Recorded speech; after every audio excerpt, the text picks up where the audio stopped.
La matinale de Radio Classique avec David Abiker. Et avec Cécile Cornudet, éditorialiste aux Échos, et Jean-François Colosimo, éditeur, théologien et essayiste. Ravi de vous accueillir tous les deux. Bonjour. Comme chaque mardi depuis la rentrée, exception la semaine dernière. Cécile Cornudet, la nation tout entière est suspendue aux exigences d'un parti qui compte seulement 20 000 militants, c'est le Parti Socialiste. On sait que le feuilleton va durer. On se demande quelles concessions va pouvoir accorder au Parti Socialiste le gouvernement. En tout cas, il est question d'augmentation d'impôts. Mais voilà que les militants, les républicains, plébiscitent à leur tour la taxe Zuckman. Alors là, on marche sur la tête, rien ne va plus. Je crois que vous avez envie de désespérer nos auditeurs dès ce matin. C'est sûr que là, il y a un décalage total entre le moment politique où on est obligé de passer par un accord parlementaire, donc de rentrer dans la tambouille. C'est tout ce que les Français détestent. On est le moment où, pour la première fois, les Français disent la crise, elle n'est pas institutionnelle, économique, elle est avant tout politique. Et c'est à ce moment-là qu'il faut passer par des tractations forcément secrètes, forcément compliquées et forcément très, très insatisfaisantes. Pour revenir à votre question d'impôt, je pense que vous faites référence à il y a un sondage de l'IFOP qui dit effectivement 85% des Français seraient pour la taxe Zuckman, dont 84% des sympathisants LR.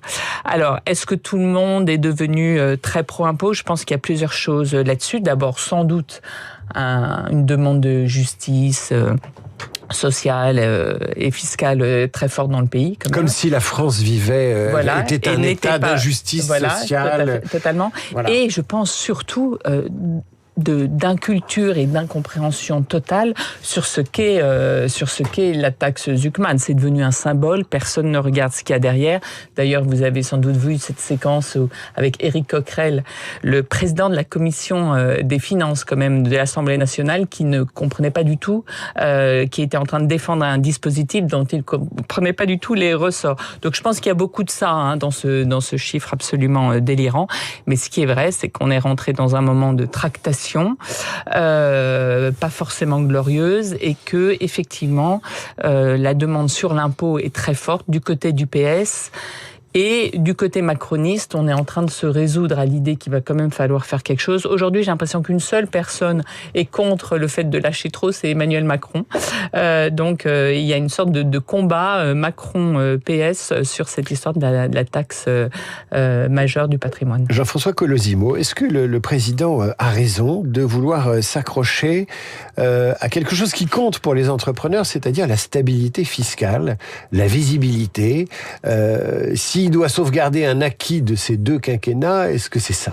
Le président, il voit en fait tout ce qu'il a voulu entreprendre être détricoté en raison de la crise politique que nous vivons. Alors, il n'est pas forcément l'auteur de cette crise, même si la dissolution, évidemment, l'a déclenchée et l'a mise en évidence. Cette crise, c'est une crise des institutions. Aujourd'hui, en fait, il faut sauver l'institution présidentielle telle qu'elle a été définie par la Ve République, même si elle a déjà été largement amochée par le quinquennat, n'est-ce pas, qui ne laisse plus au président un temps supérieur à celui des autres élus de la nation. Mais en attendant, c'est bien ce qu'il s'agit de sauver. Et bon, alors, s'il faut transiger entre 44 milliards, 22 milliards, 32 milliards, couper un peu ici, couper un peu là, avec des chefs politiques qui sont, pour beaucoup, totalement irresponsables face à la gravité de la situation politique et économique. Revenons aux politiques. Eh bien, dans ce cas-là, oui, puisqu'il faut que le président aille au terme de son mandat. Seule une nouvelle élection présidentielle pourra clarifier cette situation, qui est une situation en fait d'impasse et d'impuissance. Peut-être. Je suis d'accord, Cécile. Là, peut-être. Mais en tout cas, c'est la dernière cartouche, dirais-je. Il ne faut pas la tirer maintenant. C'est dans 2 ans. Surenchère fiscale, mais également surenchère politique sur la question palestinienne. Olivier Faure s'est lancé dans un projet. Il veut faire hisser au fronton des mairies le drapeau palestinien la semaine prochaine, à l'occasion de la reconnaissance d'un certain nombre d'États à l'ONU de la Palestine et d'un État palestinien. La cause palestinienne l'Espagne mobilise plus que jamais. Alors, on va parler de l'Espagne avec Jean-François dans un instant, mais le PS se met à la remorque de la France insoumise sur cette question. Je pense que au moment où le PS essaye de montrer qu'il a rompu avec la France insoumise, il a besoin, dans le même temps, de donner des gages à ses électeurs, parce que le calcul d'Olivier Faure, c'est bien d'être le candidat à la présidentielle de tout cet espace-là.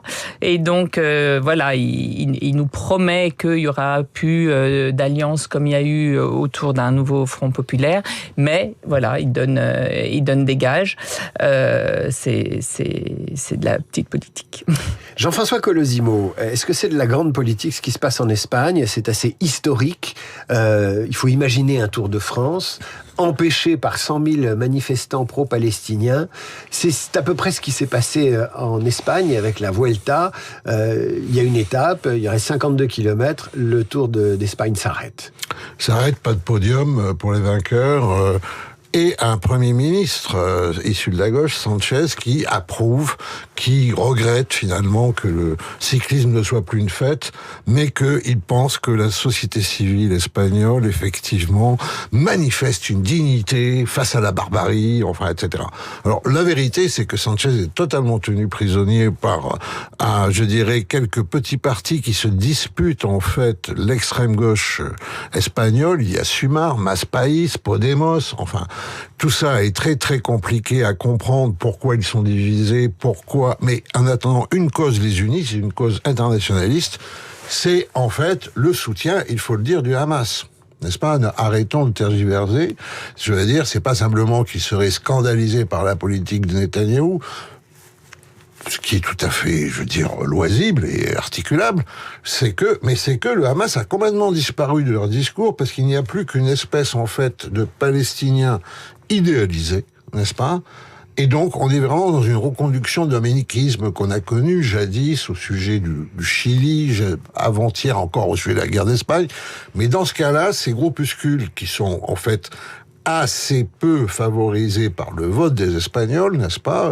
Ils restent quand même très minoritaires. Ils profitent aussi de quoi? De toutes les franges qui sont indépendantistes, basques, catalanes, galiciennes. Donc, en fait, cette fin de Vuelta, cette fin du Giro espagnol du Tour, elle a été l'occasion, en fait, d'un grand rendez-vous de tous ceux qui veulent détricoter l'Espagne. Et, en fait, la cause palestinienne, elle est là-dedans, évidemment, je dirais, une forme tout de même, à la fin, de prétexte. Parce que ces gens qui manifestaient, certainement, ils savent ni où sont Israël et la Palestine, ils n'ont aucune idée du conflit, ils n'ont aucune idée de la géographie, de l'histoire. C'est devenu une espèce de cause polarisante. Alors juste pourquoi? Mais parce que il y a un travail théorique qui est fait depuis à peu près 30-40 ans maintenant, qui a commencé par les trotskistes anglais, et qui est l'idée que finalement l'islamisme va venir en support du mouvement révolutionnaire pour retrouver un peuple grâce à l'immigration qu'on a perdu, puisque ce peuple s'est tourné vers la droite, voire l'extrême droite. Dans le cas espagnol, ça se complique d'autre chose, et j'en aurais fini, c'est que l'extrême gauche espagnole dépend beaucoup du populisme de Ernest Laclau et Chantal Mouffe, alors qu'ils sont deux théoriciens d'une espèce de populisme de gauche qui veut antagoniser les luttes. Tout Laclau vient d'Amérique latine, il a été imprégné de théologie de la libération.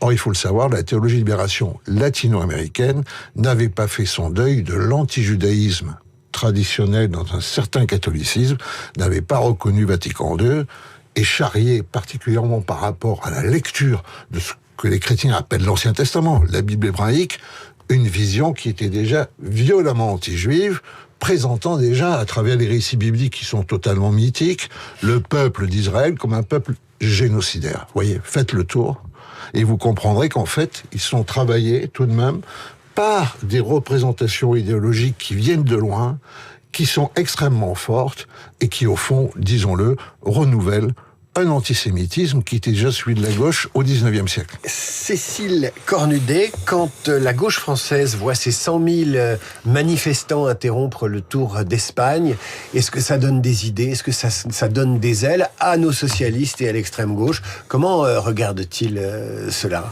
Ça ressemble quand même beaucoup à LFI et au calcul électoral de LFI, ce qui se passe en Espagne. Ce qui m'a frappé, moi, c'est que le Premier ministre donne consigne aux policiers de surtout pas empêcher d'interrompre le tour de vélo, le Tour d'Espagne. C'est absolument incroyable.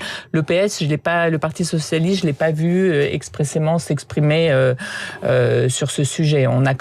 Il reste quand même une vraie différence entre, même si Olivier Faure, a fait cause pour la cause palestinienne, mais il y a une vraie différence encore entre LFI et la gauche, entre guillemets, social-démocrate en France. On va terminer, et je pense qu'on en reparlera, c'est le retour de la violence politique aux États-Unis.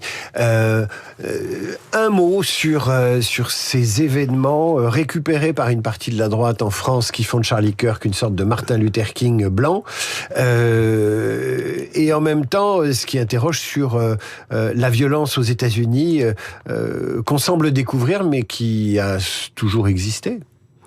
Oui, en fait, ce qu'on voit pas du tout, donc évidemment il n'y a pas de oui mais quand quelqu'un est tué simplement parce qu'il défendait ses idées, même si on peut avoir voilà. Bon. Les États-Unis, c'est le pays de l'ultraviolence. Les attentats islamistes font moins de morts aux États-Unis que les attentats endogènes du type écologiste, retour à la terre, etc.